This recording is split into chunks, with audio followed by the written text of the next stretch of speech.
Selamat pagi pemirsa, semangat pagi. Apa kabar Anda di hari ini?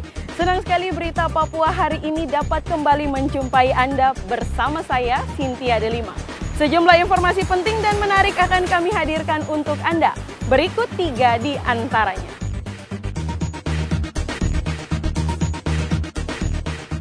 Pasca kontak senjata, situasi di Intan Jaya aman. Jelang HUT Organisasi Papua Merdeka, polisi di Merauke gencar berpatroli di wilayah rawan. Gubernur Papua kucurkan 457 miliar rupiah untuk atlet peraih medali PON ke-20.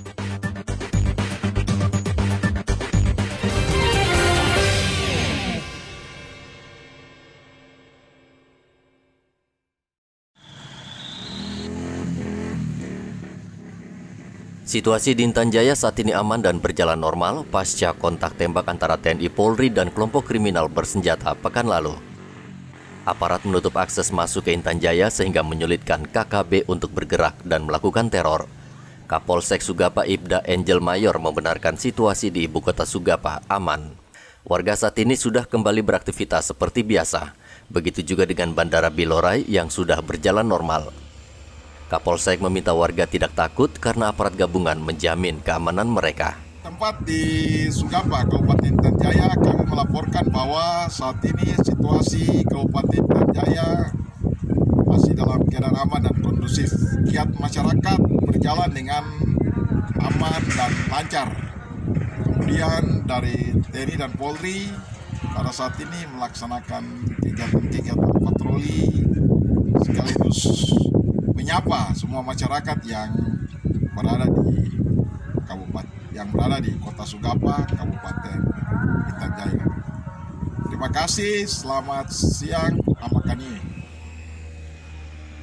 Kamis pekan lalu situasi di distrik Sugapa Intan Jaya mencekam.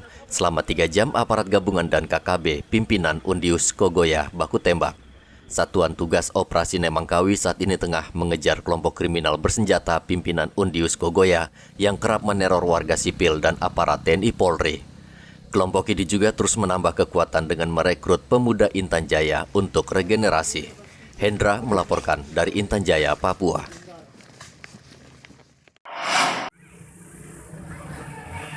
Kelompok separatis Papua atau yang dikenal KKB menggelar hari jadi setiap tanggal 1 Desember. Untuk mengantisipasi kerusuhan, kepolisian dan TNI meningkatkan patroli di sejumlah kawasan yang dinilai rawan, seperti di Kampung Buti, Tanah Miring hingga ke Semangga. Polisi menggunakan motor dan mobil untuk memantau situasi di wilayah tersebut. Selain itu juga polisi akan mendekati tokoh masyarakat agar membantu menghimbau warga agar tidak terprovokasi melakukan kekerasan atau kerusuhan. 1 Desember kita prokes COVID-19 saja. Kemudian hal-hal yang tidak penting menyangkut demo dan sebagainya ditiadakan. Kita akan mengambil segala tindakan yang dipandang perlu menyangkut demo dan kegiatan-kegiatan yang menentang pemerintah. Nah, jika ditemukan adanya aksi-aksi tersebut, seperti apa tindakan dari kepolisian? Apapun aksi itu akan kita hadapi dengan cara kita. Dan kita tidak memberi ampun untuk tahun ini. Seperti itu. Menyangkut hal tertentu yang spesifik di bangsa kita, saya lihat banyak tokoh kita yang berpengaruh. Silakan memberikan aspirasi positif kepada masyarakat, kelompok pemuda maupun orang tua, menyangkut demo yang mungkin mereka rencanakan. Untuk hal-hal, saya ulangi lagi, untuk hal-hal yang tidak penting, hentikan. Karena kita akan menghentikan cara itu dengan kita punya sistem yang berbeda. Setiap peringatan HUT OPM, anggota kelompok ini biasanya melakukan manuver untuk memancing kerusuhan. Mereka kerap turun gunung dengan membawa bendera berlambang bintang kejora. Tindakan tersebut biasanya untuk memprovokasi dan menakut-nakuti warga. Muhammad Ridwan melaporkan dari Merauke, Papua.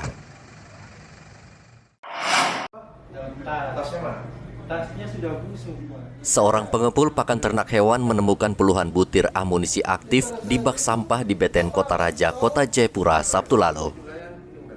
Ilham secara tidak sengaja melihat tas ransel di bak sampah. Ia terkejut ketika dibuka ternyata berisi puluhan butir peluru. Esoknya ia membawa peluru tersebut ke pos Patmor 4 di Tanah Hitam yang kemudian meminta Ilham membawanya ke Mapolsek Abepura. Saat ini peluru tersebut sudah disita polisi. Dari hasil pemeriksaan, 85 peluru tersebut terdiri dari 50 butir peluru HS, 31 butir peluru senjata jenis FN, 1 butir peluru V2 Sabara, dan 3 butir peluru untuk senjata jenis revolver. Dia pergi ke tempat salah satu pembuangan sampah di Skelen. Nah, situ dia lagi ngambil nasi yang sudah sisa-sisa untuk makanan babi. Nah, terus dia ketemukan salah satu tas. Tas ini sudah agak lapuk, sudah agak tua.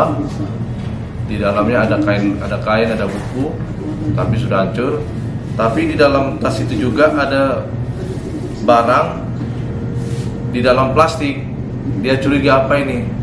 Nah, akhirnya dia buka, ternyata amunisi. Dia tidak tahu jumlahnya berapa. Yang jelas tas dan bukunya dia buang, amunisinya langsung dia bawa. Dan esok harinya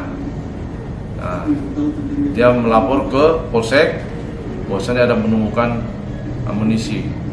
Nah, dari itu dia cepat langsung anggota Intel dan anggota Polsek Abipura langsung ke tempat yang bersangkutan dan langsung dibawa amunisi tersebut dan diamankan di Polsek Abipura.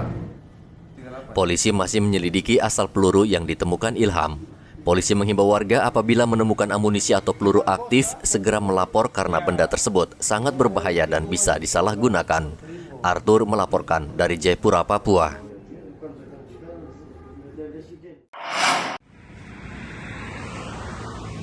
Sekolah Menengah Atas YPK Merauke tengah menelusuri informasi yang beredar di media sosial tentang dugaan ruda paksa atau pemerkosaan terhadap salah satu siswi SMP di Merauke yang dilakukan siswa SMA YPK.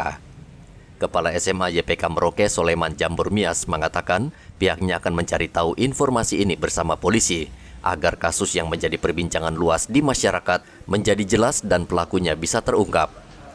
Untuk kejadian kasus rencana pemerkosaan dari yang terduga siswa SMA YPK sekarang masih dalam tahap penyelidikan, sehingga kami SMA YPK Merauke juga akan membantu pihak kepolisian untuk mencari anak tersebut.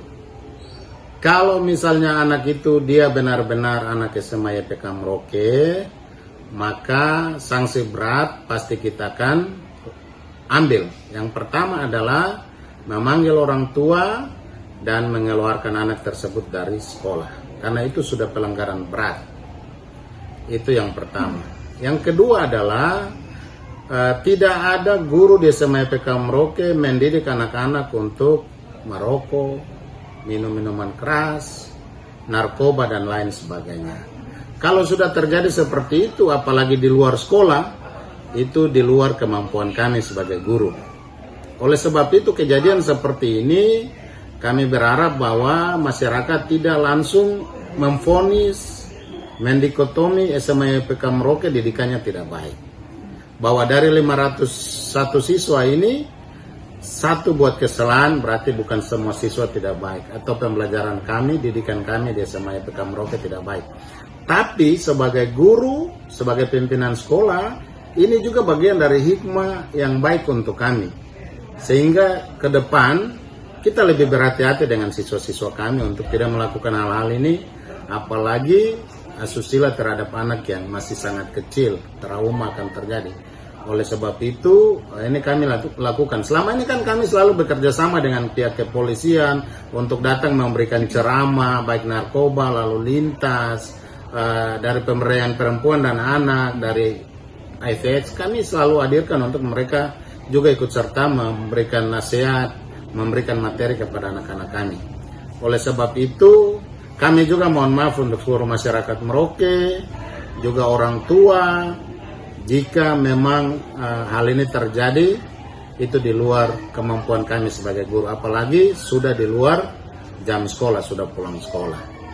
Demikian, mari kita sama-sama berpikir secara positif dan kita membantu untuk pihak kepolisian dapat cepat menemukan anak yang melakukan hal tersebut. Terima kasih. Saat ini di media sosial beredar luas kasus ruda paksa yang hampir dialami siswi SMP di Merauke. Pelakunya diduga juga seorang siswa dari sekolah YPK Merauke yang keadaan mabuk. Informasi tersebut kemudian dibagikan ke siswa lain sehingga beredar luas. Hingga saat ini polisi belum menerima laporan kasus ruda paksa yang menimpa siswi SMP tersebut sehingga belum bisa mengambil langkah hukum.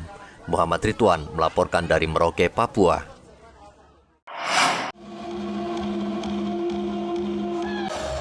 Pemerintah Provinsi Papua Sabtu lalu menyerahkan bonus kepada atlet peraih medali di Pekan Olahraga Nasional ke-20.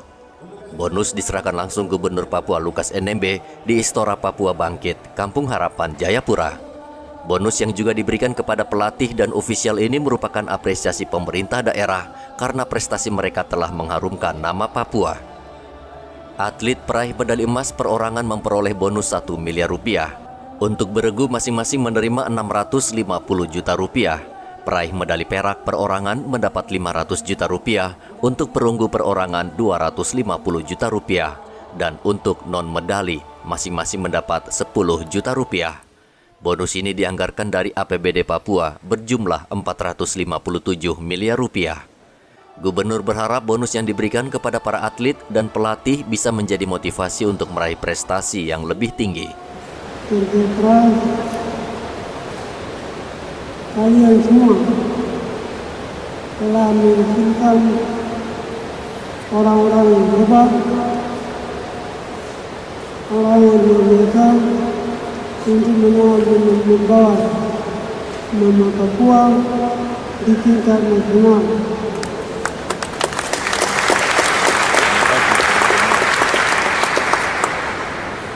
Karena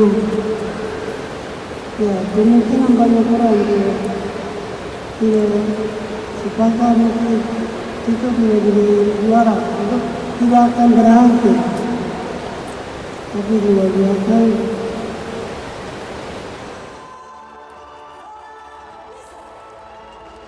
Pada PON ke-20, Papua berada di peringkat 4 besar dengan perolehan 93 medali emas, 66 medali perak, dan 102 medali perunggu. Perolehan tersebut melampaui target awal 84 medali emas.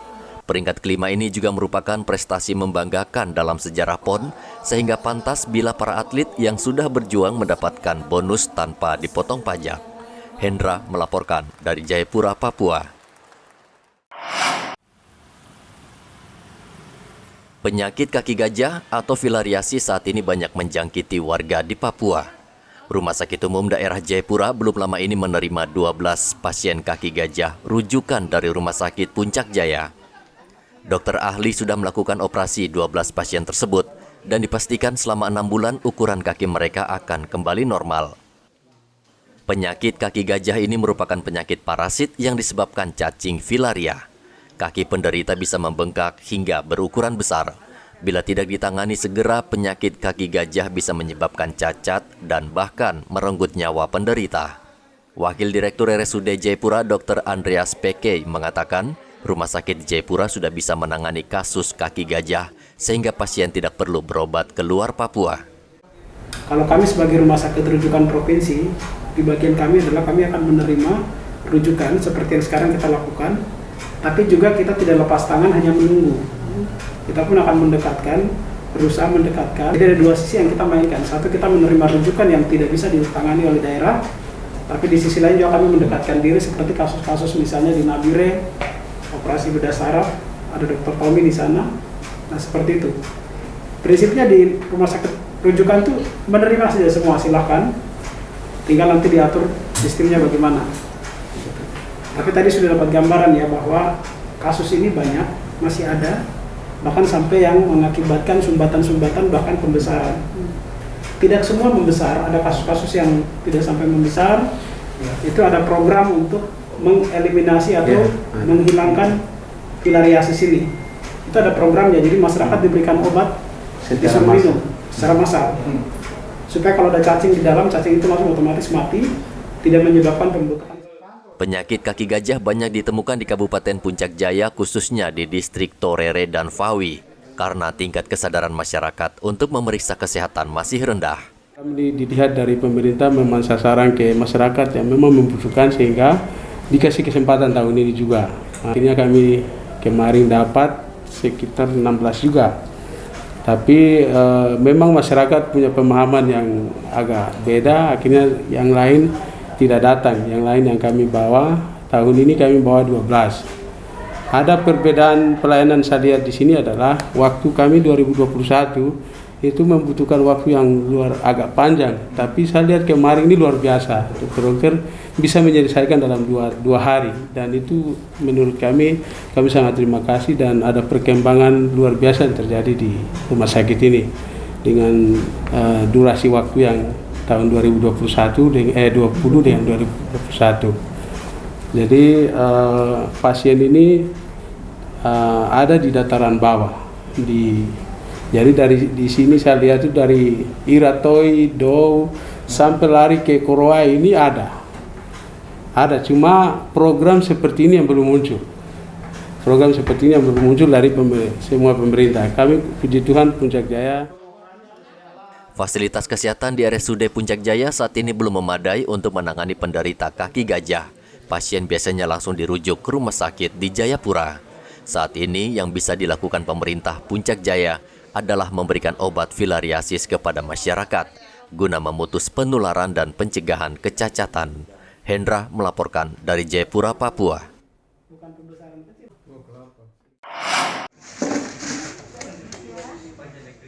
Hingga saat ini tidak sedikit warga yang enggan divaksin karena percaya dengan kabar miring yang menyebutkan vaksin justru membahayakan atau berbahaya tubuh manusia.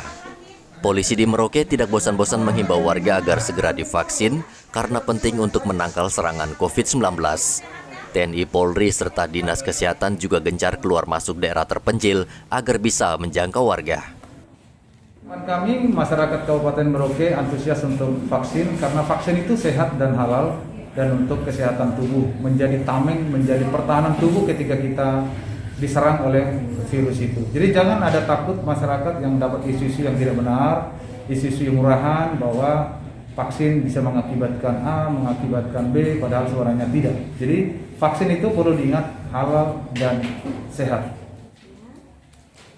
Vaksinasi di Merauke saat ini mencapai 78% atau sekitar 98.000 orang dari target 124.000 orang. Saat ini Dinkes menggandeng TNI Polri agar cakupan vaksinasi di Merauke bisa mencapai target Desember mendatang. Muhammad Ridwan melaporkan dari Merauke, Papua.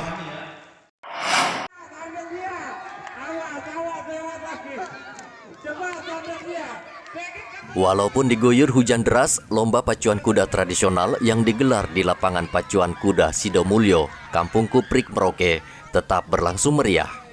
Ratusan warga antusias menonton 56 peserta yang bertarung dalam 3 kategori lomba, kelas senior, junior, dan kelas veteran. Lomba pacuan kuda ini digelar untuk memperingati HUT Paguyuban Sidomulyo yang selama ini terhenti karena pandemi. Kuda ini diselenggarakan oleh Panitia Jagal Merauke, Asosiasi Jagal Merauke, dalam rangka ulang tahun ketiganya Asosiasi Jagal Merauke. Untuk yang diikuti ada 3 kelas veteran, senior, dan junior. Untuk pesertanya ada berapa banyak semua untuk semua kelas ini? Untuk semua kelas 65 peserta. 65 peserta ya? Ya. Nah, hadiah-hadiah apa saja yang diberikan ini, yang disiapkan? Yang disiapkan yaitu untuk kelas senior memperebutkan 4 piala. 4 piala, dan kelas junior 4 piala, dan kelas veteran 3 piala. Dengan tujuan untuk meningkatkan para peternak kuda untuk lebih semangat lagi untuk merawat kudanya. Di samping bibit-bibit juga ya? Iya, di samping bibit-bibit yang kita lihat untuk joki kuda. Selain mencari bibit muda untuk atlet pacuan kuda, lomba ini juga melestarikan olahraga tradisional yang saat ini masih dinikmati sebagian warga di Merauke. Muhammad Ridwan melaporkan dari Merauke, Papua. Kemudian Lantamal 11 Merauke bersama warga memanen padi dalam panen raya di Kampung Sermayam, Distrik Tanah Miring, Merauke. Ini merupakan hasil yang ditanam anggota TNI Angkatan Laut bersama masyarakat setempat di lahan seluas 6 hektar. Sejak tahun 2020, Lantamal 11 sudah 3 kali panen raya bersama masyarakat setempat. Kualitas padi yang ditanam warga binaan dan Lantamal 11 adalah padi dengan jenis kualitas terbaik. Ini sebenarnya panen yang ketiga dari 6 hektar yang kita kelola. Hanya panen hari ini kita sekitar 2 hektar. Dengan gabahnya berapa banyak, Jenderal? Untuk gabahnya 2 ton beras per hektar diharapkan kita itu. Nah, rencananya untuk beras ini apa nanti dikonsumsi oleh anggota Lantamal atau akan dibagikan ke warga, Jenderal? Jadi begini, tadi yang sudah saya sampaikan pada saat pembukaan bahwa kita ini juga program ini adalah dalam rangka membantu masyarakat di sekitar. Sehingga padi-padi atau hasil panen ini juga nanti bisa dinikmati oleh masyarakat sekitar. Karena ini kita dalam pelaksanaan juga bekerja sama dengan masyarakat sama kelompok-kelompok tani yang ada di Sarmayam ini. Demikian, Pak. Kalau lahan sendiri, Pak, lahan apakah milik memang dari yang punya atau masyarakat? Lahan yang kita tanami ini adalah milik TNI Angkatan Laut dengan jumlah 20 hektar. Yang sudah dikelola 12 hektar, kemudian yang kita tanamkan padi ini 6 hektar, sementara 6 hektar. Nanti juga kita akan kembangkan lagi supaya lahan yang 20 hektar ini benar-benar bisa kita kelola secara keseluruhan. Panen raya ini menghasilkan 2 ton beras yang seluruhnya dibagikan ke kelompok tani yang ada di wilayah tersebut. Dan Lantamal 11 meminta warga agar memanfaatkan ladang untuk bercocok tanam sehingga bisa menciptakan ketahanan pangan di tengah pandemi saat ini. Muhammad Ridwan melaporkan dari Merauke, Papua.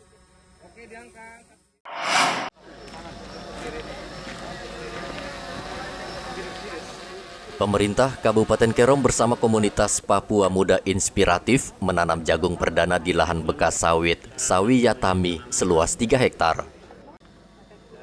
Ini merupakan upaya menjadikan Kabupaten Kerom sebagai lumbung jagung nasional. Bupati Peter Gusbager mengatakan Kabupaten Kerom akan dikembangkan menjadi pusat budidaya lumbung jagung nasional. Dari total 10.000 hektar lahan kosong, tahun pertama ini baru 3.000 hektar yang dibuka dan penanaman pertama akan dilakukan di atas tanah seluas 500 hektar. Kita tanam di lahan yang kita siapkan waktu persiapan kunjungan Bapak Presiden. Diharapkan 3 bulan sampai 4 bulan jagung ini sudah bisa kita panen. Ini bagian dari gerakan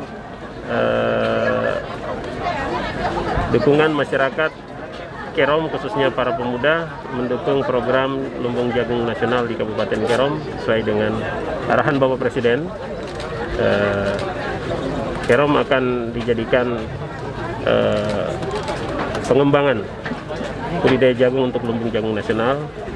Tahun pertama, tahun depan kita akan buka dari total 10.000 hektar, akan kita buka 3.000 hektar. Dan penanaman tahap pertama akan dilakukan di atas 500 hektar. Maka percobaan kita hari ini kita lakukan bersama para pemuda dan petani di lahan 3 hektar ini adalah bekas eks sawit. Kita mau lihat nanti hasil 4 bulan kita dari 3 hektar ini berapa ton yang kita hasilkan. Tujuannya kita mau menguji kualitas tanah bekas sawit. Karena dalam pengembangan lumbung jagung nasional di Kerom ada 2 tipe lahan yang akan kita pakai. Ada 2 tipe lahan yang akan kita pakai, yaitu lahan bekas sawit dan lahan hutan sekunder. Jadi 3.000 hektar tahun depan ini ada lahan bekas sawit dan lahan hutan sekunder. Clear and clean. Nah, ini kita harapkan dari percobaan budidaya yang kita tanamkan hari ini, kita akan lihat berapa ton yang kita hasilkan. Nah, itu tujuannya. Sehingga rencana Pak Presiden reschedule untuk kunjungan tahun depan ini bisa menjadi tempat untuk kita panen perdana jagung dalam program lumbung jagung nasional. Pemerintah pusat menjadikan Kabupaten Kerom sebagai lumbung jagung nasional. 1 hektar lahan diperkirakan bisa menghasilkan 6 ton jagung. Saat ini Pemkab Kerom sedang bekerja sama dengan Institut Pertanian Bogor untuk menghasilkan jagung dengan kualitas terbaik. Hendra melaporkan dari Kerom, Papua. Pemirsa, berita yang baru saja Anda saksikan sekaligus menutup jumpa kita dalam Berita Papua pagi ini. Bersama kru yang bertugas, saya Cynthia Delima ucapkan terima kasih dan kami pamit undur diri. Selamat pagi, semangat pagi, dan wanyambe.